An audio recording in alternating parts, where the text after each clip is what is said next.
talagang makita nyo sa mukha namin, masaya kami, no? Dahil talagang sa dyaryo araw-araw, lumalabas yung mga impormasyon ng mga dynasties na nabuwag o hindi nanalo ang karamihan. Isa lang ang natira. No? A very good example, yung mga Villafuerte sa Camarines Sur. Isa lang ang nakalusot, yung Migs Villafuerte na tinalo yung kanyang lolo. No? Ngunit lahat ng Villafuerte natalo. So, ganun din yung halusos.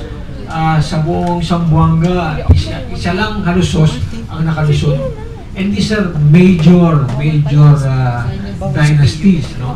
Kaya nakakatuwa eh. At sabi nga ni Chairman San Diego, 5 buwan pa lang kami, and yet ito, malaking impact na nagawa namin sa laban sa dynasties, no?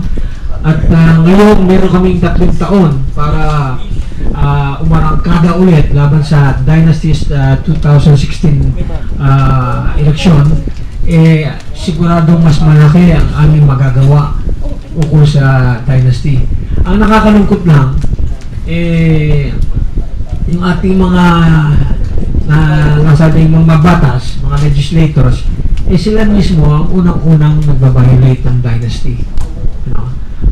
Mga senators and congressmen, yun ang malungkot eh. But kaya nga kami nananawagan sa ating mga bagong nakaupo, yung mga na-elect na yun, na sana irespetuhin na po natin yung ating konstitusyon, 1987 constitution yan, at huwag na natin dagdagan pa yung ating dynasties at bawasan pa nga dapat. Salamat po. Si Attorney Harry Roque, eksperto sa international law. Attorney Harry,